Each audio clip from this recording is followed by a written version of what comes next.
आपका बच्चा स्कूल में पढ़ता होगा, हम सबके बच्चे स्कूल में पढ़ते हैं। आज स्कूल में जो क्राफ्ट का असाइनमेंट मिलता है वो कौन करता है? क्या आपको लगता है बच्चा करता है? गलत। या तो वो उसकी मां करती है, या उसकी बड़ी बहन करती है, या हर शहर में ढेर सारे ऐसे एजेंसीज खुले हुए हैं, ऐसे आर्टिस्ट बैठे हैं जिनको पता है स्कूल में किस क्लास वालों को क्या जमा करना चाहिए। मजे से हजारों रुपए चार्ज करते हैं, माएं उनसे बनवाती है और ले जाके स्कूल में सबमिट कर देती है। हमारे देश की क्रिएटिविटी। मैं आज यहां खड़ा हूं, मैं क्यों पता है स्टीव वोज़नियाक की बात से सहमत हूं? क्योंकि मेरे ऑफिस में कुछ दिन पहले कुछ पदों के लिए इंटरव्यू हुए, जिसमें प्यून के पद के इंटरव्यू के लिए कई एमए और कई एमकॉम लोगों ने अप्लाई किया। और ये बोलते वक्त मेरे को पीड़ा है, अथाह पीड़ा। जब मैंने उसको मना किया तो वो मुझसे कहता है कि सर ऊपर भी नौकरी नहीं मिलेगी, नीचे भी नौकरी नहीं मिलेगी तो क्या करेंगे? हमारे देश की स्थिति ऐसी है कि 12th क्लास में पढ़ने वाले को डीडी बनाना नहीं आता, चेक साइन करना नहीं आता, वो पोस्ट ऑफिस में जाके एक छोटा सा प्रोसेस नहीं कर सकता। कई बार यह संभव है कि उसने बैंक तक में कदम न रखा हो। यह कैसी एजुकेशन व्यवस्था है जो फेल होने की इजाजत ही नहीं देती, जो प्रयोग करने की इजाजत ही नहीं देती। कुछ दिन पूर्व फ्लाइट में मुझे अमेरिका का एक प्रोफेसर मिला।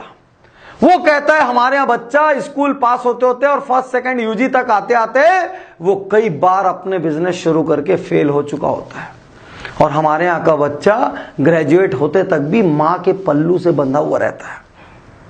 वो कहते हैं हमारे यहाँ का बच्चा कपड़ा धो लेता है, हमारे यहाँ का बच्चा फील्ड वर्क कर लेता है, हमारे यहाँ के बच्चे को गार्डनिंग आती है, हमारे यहाँ का बच्चा मशीन सुधार लेता है, हमारे यहाँ का बच्चा एडवेंचर कर लेता है। हमारे यहाँ का बच्चा क्या करता है? कुछ नहीं करता, क्योंकि उसके घर वाले हर चीज उसको मैनेज करके दे देते हैं। एक तरफ घर मैनेज करके दे देता है, दूसरी तरफ स्कूल प्रयोग नहीं करने देता।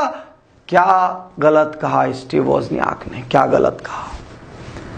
मैं आपको बता रहा हूं, यही चलता रहना, भारत पढ़े लिखे अनएम्प्लॉयबल लोगों का देश बन जाएगा।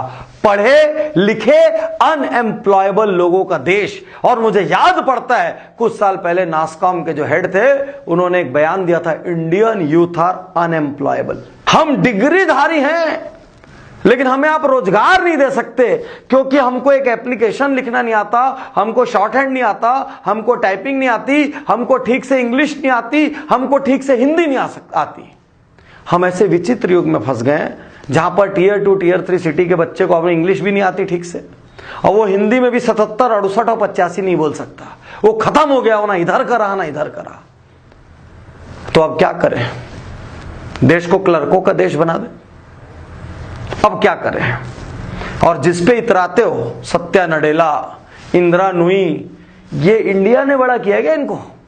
ये सब की प्रतिभा फॉरेन में जाके जब इन्होंने पोस्ट ग्रेजुएशन किए, बड़ी बड़ी कंपनी में वो सोचने का इकोसिस्टम मिला, तब जाके सत्या नडेला बने और इंदिरा नूई बने। ये तो आप और हम खुश होने के लिए बोलते हैं, भारतीय मूल के होते रहिए खुश, लेकिन वही सत्या नडेला हिंदुस्तान में रहते तो निपट जाते हो। वही इंदिरा नूई हिंदुस्तान में रहती तो आधे समय वो घर में बच्चों को बैलेंस करने में, बाद में सास ससुर को बैलेंस करने में, उसके बाद समाज को बैलेंस करने में, उसके बाद वर्क प्लेस को बैलेंस करने में खत्म हो जाती। यही इंडिया है। क्या हम ऐसे इंडिया से अगली सदी में जाएंगे? आज इस केस स्टडी के माध्यम से मैं आपको जगाना चाहता हूं, क्योंकि हमारा काम यही है।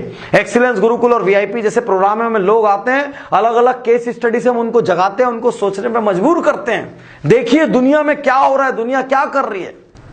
तो साथियों, आज हमको सोचना होगा कि ऐसे पढ़ाने से क्या ना पढ़ाना अच्छा है, या हम सब मिल के आवाज उठाएं इस देश के एजुकेशन सिस्टम को प्रयोगशील बनाने के लिए, इस देश में असफलता को सम्मान दिलाने के लिए। क्योंकि जीतने के पहले हारना जरूरी है, नहीं तो हार से इतना भय पैदा हो जाएगा कि जीतने की कोशिश भी नहीं करोगे, यहां तक कि ट्राई नहीं करोगे। इस देश में रिसर्च का एनवायरनमेंट डेवलप करने के लिए स्थिति इतनी विचित्र है।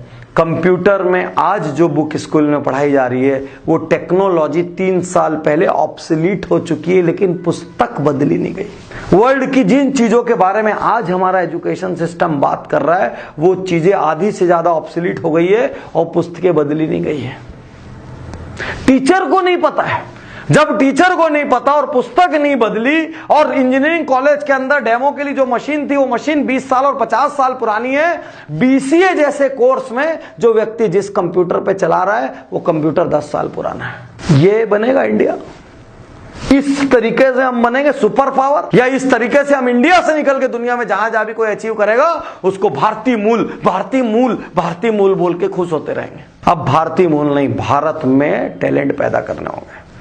इसके लिए मैं आपसे आग्रह करता हूं, यदि आप मेरी बात से सहमत हैं कि भारत का एजुकेशन सिस्टम रद्दी और कबाड़ है, इससे 1000 गुना अच्छा तो हमारा गुरुकुल था पुराने जमाने का, ऋषियों मुनियों का, जहां पर बच्चों को शस्त्र चलाना सिखाया जाता था, जहां बच्चों को जानवरों को पालना सिखाया जाता था, जहां बच्चों को अपना अनाज खुद उगाना सिखाया जाता था, जहां बच्चों को शास्त्र सिखाए जाते थे, जहां उनको मल्ल युद्ध सिखाया जाता था, जहां स्पिरिचुअल, इंटेलेक्चुअल, फिजिकल सारे एस्पेक्ट पे ध्यान दिया जाता था।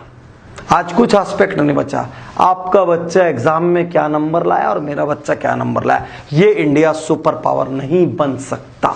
मेरी कड़वी सच्चाई सुन लीजिए, यदि इंडिया का एजुकेशन सिस्टम ऐसा रहा हम कभी सुपर पावर नहीं बन पाएंगे, हम औसत क्लर्कों का देश बन के रह जाएंगे।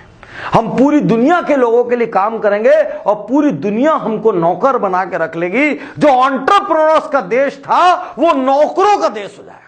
यदि आप मेरी बात से सहमत है कि भारतीय एजुकेशन सिस्टम को स्क्रैप करके प्रैक्टिकल एजुकेशन सिस्टम, जिसमें प्रैक्टिकल लर्निंग हो, जिसमें इंटेलेक्चुअल, जिसमें सोलफुल, जिसमें फिजिकल, जिसमें अपने आप से एकांत में बात करना सिखाया जाए, जिसमें खुद का स्वॉट, स्ट्रेंथ, वीकनेस, अपॉर्चुनिटी, थ्रेट जैसे एनालिसिस करना सिखाया जाए, जिसमें लिसनिंग पे जोर दिया जाए, जिसमें प्रैक्टिकल और प्रैक्टिकल पे फोकस हो, ऐसा एजुकेशन सिस्टम यदि लाना है तो आपको इस वीडियो को शेयर करना होगा।